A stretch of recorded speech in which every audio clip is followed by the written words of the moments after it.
ሰላም ተመልካቾቼ እንዴት ናችሁ? እንዴት ከረማችሁ አላችሁ? እኔ ያለው እግዚአብሔር ይመስገን። ትንሽ ጠፍቻለሁኝ ሰሞን ምን ሆኜ እንደሆነ አላውቅም፣ ግን ጠፍቻለሁ። ደህና ናችሁ? እንዴት ከረማችሁ? አለው እግዚአብሔር ይመስገን። በዛሬ ኤፒሶዳችን ደግሞ ተረኛ ተረጋጮች ማለት ነው ወንዶች ናቸው። እስከዛሬ ሴቶች ላይ ነበር ማተኩረው፣ እንደዚህ አታርጉ፣ እንደዚህ አትሁኑ እያልኩ፣ ዛሬ ደግሞ ወንዶች ላይ ነው የመጣው። ምን መሰላችሁ? ቀለል ካለው ልጀምር። አንዳንድ ባሎች ማለት ነው አንዳንድ ባሎች በቃ ሶሻል ላይፍ ይሄ ሰፈር ውስጥ ጎረቤት እንደዚህ ምናምን የሴት ብቻ ይመስላችኋል። በቃ አይ አንቺ እንደፈለግሽ አድርጊው አንቺ ነሽ ከነሱ ጋር የምትኖሪው ምናምን ይላሉ። እኔም ስለሚለኝ ነው ባሌና they don't care ምንም ነገር እዛ ጋር ቢፈጠር ምንም የሆነ ነገር እንትን ቢሏችሁ በቃ የዛ አካል መሆን አይፈልጉም። ለምን እንደሆነ አላውቅም። they don't care በቃ ምንም ቢሆን ለምንድን ነው አሁን እኔ ባል ጎረቤቶቼን ለምንድን ነው ሰላም ማተለው ምናምን ስለ አላውቃቸውም እኮ እኔ ስለማላውቃቸው ሁሌ የተለያየ ፊት ስለማይ አይገቡኝም ምናምን ይለኛል። እንዴ ኧረ ዝም ብለህ በቃ እዛ ህንፃ ላይ ካያቸው ሰላም ማለት አለብን። ምንድን ነው እንደዚህ ምናምን እለዋለሁ። ግን ያው አያስተካክልም። ቅርባችን የሆኑትን የሚያውቃቸውን ካልሆነ በስተቀር ሌሎቹን ምንም ሰላም ለማለትም ምንም ፈቃደኛ አይደለም። እና they don't care ምንም ነገር እንትን ቢባል የእናንተ ቢዝነስ ነው ይመስላቸው። በቃ ቢከፋም ቢለማም እናንተ ናችሁ ነገሮች ማስተካከል ያለባችሁ ብለው ያምናሉ። እና ልክ አይደለም። እዛ ቤት እስከኖራችሁ ድረስ ኑሮዬ ህይወቴ ብላችሁ እስከኖራችሁ ድረስ ይመለከታችኋል። እና እሱን አስተካክሉ በእናታችሁ። ሌላ ደግሞ ማለት ነው ውጪ ትበላላችሁ አይደለ? በማንኛውም አጋጣሚ ያው መቼም ስራ ላይ ሁላችሁም ምሳቃ ይዛችሁ ላትሄዱ ትችላላችሁ። እና ውጪ ጥርቅ አርጋችሁ ትበሉ ነው የፈለጋችሁትን። ወይ እንትና ጋር እኮ ቆንጆ እንደዚህ ያለ እንትና ጋር ቆንጆ ምናምን እያላችሁ እየዞራችሁ እየበላችሁ ቤት ስትመጡና ልጆቹን ወይ ለሷም የሆነ የሚደረገውን ነገር ማታረጓላችሁ። ምንድን ነው ይሄ ግን? ምንድን ነው? በቃ ለራሳችሁ እስቲ እንትና ኢቭን ሌላ ሰፈር ራሱ እየቀያየራችሁ እኮ ነው የምላችሁ። የሆነ ቦታ እንዲህ ቦታ እኮ እንደዚህ አይነት እኮ እንትን አለ ትሄዳላችሁ ግር ብላችሁ። ከዛ ካካካ ስትሉ እዛ ምንም ስታግበሰብሱ ማንንም ስትጋብዙ ምናምን። ከዛ ሌላ ቦታ ደግሞ እንትን ለቡና መጠጣት እንኳን ነው የምላችሁ። ለቡና ጠጡ፣ ለጀበና ቡና ሰፈር ለሰፈር ስንትና ስንት ነዳጅ እያቃጠላችሁ የምትሄዱ አላችሁ። አንድ ስኒ ቡና ለመጠጣት እንግዲህ በጎንዮሽ ሌላ የምታረጉት ነገር ይኖራል። በእርግጥ ግን አይገባኝም ማለት ምንድን ነው? እሺ አርጉ መቼም አቅሙ ካለ። ግን ቤት መታችሁ ኧረ እኔ የለኝም እኔ እንትን ተብዬ ገቢዎች እንደዚህ ብለው እንዲህ በቃ ሆኖ እንደዚህ ከስሬ እንደዚህ ሰው አበድሬ ክዶኝ ምናምን እያላችሁ ማአት ነው የምታወሩት ቤት እየመጣችሁ። ውጪ ላይ ግን ስፔንድ አደራረጋችሁ በጣም ይሰቀጥጣል። በጣም ማለት ነው። እና ምንድን ነው? ኧረ ተው እንዴ! ቤታችሁን አሞላቁ አቅምጡ። እዛ ማንንም ቡና ጠጡ፣ ማንንም ግሮሰሪ ኪስ ከምታደልቡ ብራንች ከምታስከፍቱ ቤታችሁን አሞላቁ። ቤታችሁ ላይ ፈሰሳችሁት እኮ መቼም ኪሳራ አይሆንም። እንዴ ምን ሆናችሁ ነው?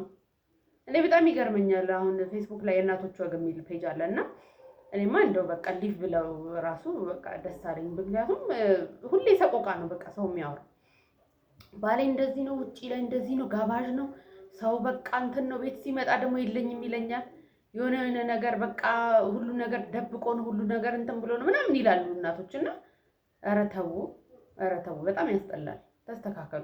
አሁን ውጪ ለሚያያችሁ እኮ በቃ ረሃ ነው የምትመስሏቸው ለቤታችሁ ማለት ነው። ግን የውጭ አልጋ የቤት ቀጋ አላችሁ። በጣም ነው የሚያስጠላው። ተስተካከሉ በጣም እና እንደዚህ ትግማሙና የሆነ ሰዓት ላይ እሷ ሲበቃት ከመሬት ተነስታ እንፋታለችኝ ትላለህ። ከመሬት ስታቆስላት እኮ ነው የከረምከው። ስታቆስላት ስታንጨረጭራት በቃ ጠርዙ ላይ ሄዶ መቼም የሆነ ሰው ጠርዛለሁ፣ ሁላችንም ጠርዛለን። እዛ ስትደርስ አይ በቃ ስትል እሷ እኮ ነው ከመሬት ተነስታ እንደዚህ ምንም ሳላስበው እንደዚህ ያለችኝ። ኧረ ተው ኧረ እኔ ይገርመኛል። ይሄ ነገር ብዙ ቲክቶክ ላይ ምንም እንደዚህ የውጭዎቹን ምናምን ሳይ the divorce came out of nowhere ትላላችሁ አለ እንዴ። እኛም እኮ የኛዎቹም እኮ እንደዚህ ይላሉ እያልኩ በጣም ስስቅ ነበር። አሁን ኮሜንት ላይ እንደዚህ ገብቼ ሳይ ምናምን the divorce came out of nowhere ትላለ እንደዚህ ስትል ከርም ምናምን ሲሉ ዋው በቃ ሁሉም ጋር ነው ማለት ነው ብዬ በጣም ገረመኝና እንደዛ ከማለት ድስት ጥዶ ከማልቀስ መጀመሪያ መጥኖ መደቆስ ነው። በቃ መጀመሪያ ሲነገር ማስተካከል። አንዳንዴ ዝምታ ማለት ነው ሰላም አይደለም። ብዙ ጊዜ ወንዶች ትታለላላችሁ። በቃ የሆነ ነገሮች የሆነ ጸብ እንዲህ ጭቅጭቅ ምናምን ከሌለ ጸጥ ካለ ነገሮች ጸጥ ካሉ you think that's peace no አይደለም።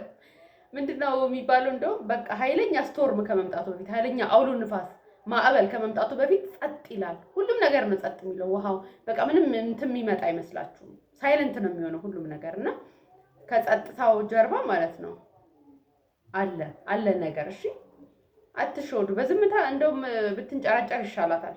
ገና ናት ማለት ነው። እንደዛ ከሆነች ገና አልገባትም አልዘለቃትም ማለት ነው። ጸጥ ካለች ግን ኦኬ ካልኩሌት እያደረገች ነው።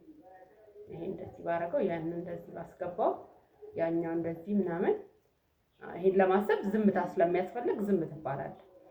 ያኔ ዝምታው ላይ እንተው ሰላም ነው እኮ እሷ ምንም እንትን አትጨቃጨቀኝ ምን አትለኝ። ኧረ ጠብቅ ለማንኛውም እና ከዚህ ጋር ተያይዞ ደግሞ በጣም እንትን የሚለኝ ማለት ነው የሽምግልና ሲስተማችን በአበሻ ባህል በሶሻሊም በሪሊጂየስሊም ብዙ ሽምግልና ሜተዶች አሉ አይደለ? እና ያ ሲሆን ማለት ነው ችግሩ ሲነገራቸው በቃ እንደዚህ ነው ምናምን ብላ ኮምፕሌንት ታደርጋለች። እሱም ያደርጋል አይደለ? መቼም ይኖረዋል እሱም ኮምፕሌንት የሚያደርግበት እና ምን ይላሉ ሴቷም ማለት ነው እሱ እሳት ሲሆን አንቺ ውሃ መሆን አለብሽ። ኧረ እሱ እሳት ሲሆን እሱ ቱክ ሲል አንቺ ቅስቅስ አርኪው ውሃ ሆነሽ ቅስቅስ አርኪው አምን ይላል። ኧረ ተው፣ ኧረ አታስጨርሱም ተው።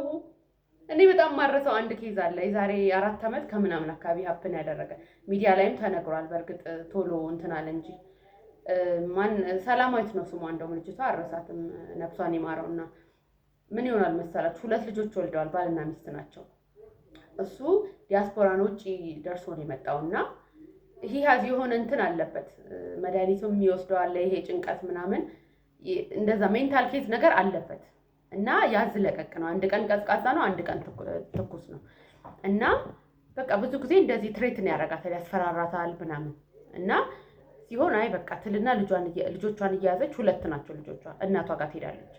ከዛ ከሆነ ጊዜ በኋላ አንቺ ስነ ስርዓት ያዥ እንደዚህ አይደለም ትዳር የሚመራው በይ ተመለሽ ወደ ቤትሽ እሱ ነው ክብርሽ ያሉ ይመልሷታል። እንደዚህ ሲሉ መጨረሻ ላይ ትሄዳለች። ይሄው ሀፕን ሲያደርግ ማለት ነው ይሄ ማስፈራራቱና ብዙ የመግደል ሙከራው። ከዛ እንደዛ ሲሆን አይ በቃ ይሄ ሰው መሞቻዬ ነው ያጠፋኛል ትላለች ለእናቷ ማለት ነው። አይ እኛም እኮ ስንት ችለን ነው የኖርነው ልጄ ባክሽ ሂጂ ወደ ቤትሽ እሱ ነው መከበሪያሽ ይሉና ይመልሷታል ወደ ቤቷ ማለት ነው። ከዛ ምን ቢያረጋት ጥሩ ነው?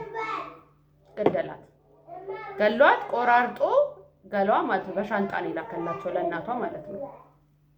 ይሄን እንትን አረሳውም በቃ ማለት ለምን እንደሆነ ምክንያቱም በቃ የነበረው ነገር ይሄ በቃ መሞቻዬ ነው ይገለኛል ምናምን ብላ ራሱ ነገሮችን ኤክስፕሌን ለማድረግ ሞክራለች። ግን ማንም አልተረዳትም። ማንም ሴቭ ሊያደርጋት አልቻለም። እና ነፍሷን ይማርና እንደዚህ አይነት ኬዞች ደግሞ ሚዲያ ላይ ያልወጡ ደግሞ ስንቶቹ ይኖራሉ እና እባካችሁ ሽምግልና ላይ ስትቀመጡ ሁሉ ጊዜ እኮ ለመኖር አይደለም። በቃ እሺ በሰላም ተለያዩም እኮ አንድ ነገር ነው። አታስገድሉን፣ ተው አታስጨርሱን። ኧረ ዘገባ አታርጉን። እውነት እያለቅን ነው እኮ ሴቱ እኮ እያለቀ እኮ ነው። ስንት አለ የሚታረድ ስንት የሚል እንደውም አንዳንዴ ሞት ጥሩ ነው እላለሁ። አካል ጎድሎ የሆነ አይን ተጎልጉሎ ወጥቶ የሆነ ነገር ተደርጎ በቃ እኔ ለወሬ ራሱ እኮ በጣም የሚያስጠላ ነገር ነው እየተካሄደ ያለውና ኧረ እንደው ተው። እኛ እዚህ መተን ሚዲያ ላይ በቃ ምንም እንትን እንዳላለ ስንስቅ ስንጫወት ምናምን ይመስላችኋል አይደል? ብዙ እንትን ያለብን አይመስላችሁም? ግን ብዙ አሉ የሚያለቅሱ አሉ። ብዙ ፈተና አለ፣ ብዙ ነገር አለ፣ መሞት አለ፣ አካል መጉደል አለ፣ ስንት ነገር አለ። ኖሮ ራሱ አለመኖር አለ እኮ በቃ አንዳንዴ ሁለንተናችሁ የሆነ ይሞታል እኮ። ቆማችሁም እኮ ትሞታላችሁ፣ መንፈሳችሁ እኮ ይሞታል በቃ። እና በእናታችሁ ሽምግልና ላይ ስትቀመጡ አዳምጡ። ያለውን ነገር በደንብ ከተረዳችሁ በኋላ ኦኬ እሺ በሰላም ተለያዩ ማለት ይለመድ፣ በቃ ይለመድ። ምክንያቱም ሴቭ መደረግ አለበት፣ ህይወት ሴቭ መደረግ አለበት በጣም። እና ኤኒዌይስ በጣም ውስጤ እንትን አለ። ሁሌ ሳስታውሳት በጣም እንትን ትለኛለች። የሆነ እንደ ዘመዴ ነገር ነው በቃ የምትመስለኝ። ብቻ በጣም ሾክ ስላደረገኝ በሰዓቱ።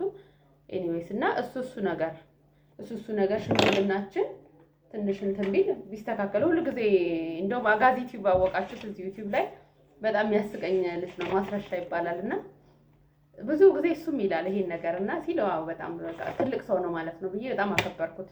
ሽምግልና ሁል ጊዜ ለእርቅ ብቻ መሆን የለበትም፣ በሰላም ተለያዩም አንድ ነገር ነው ይላል። ሁሌ ነው እንደዛ የሚለው እና እሱ እንደፈለገ እዛ እየሰከረ እያስታወከ ምን እያለ እሷን ችለሽ ኑሪ ትላላችሁ አታፍሩም እንዴ ምናምን ነገር ሲል ነበር እና እሱ ነገር ቢስተካከል በጣም ደስ ይለኛል። ኤኒዌይስ ቪዲዮ በጣም እንዳይረዝም ሌላ ደግሞ እንትን እላችኋለሁ አሉኝ ሌሎችም የጻፍኳቸው። ኤኒዌይስ እና በጣም ወዳችኋለሁ። ቻው፣ ደህና ደሩ።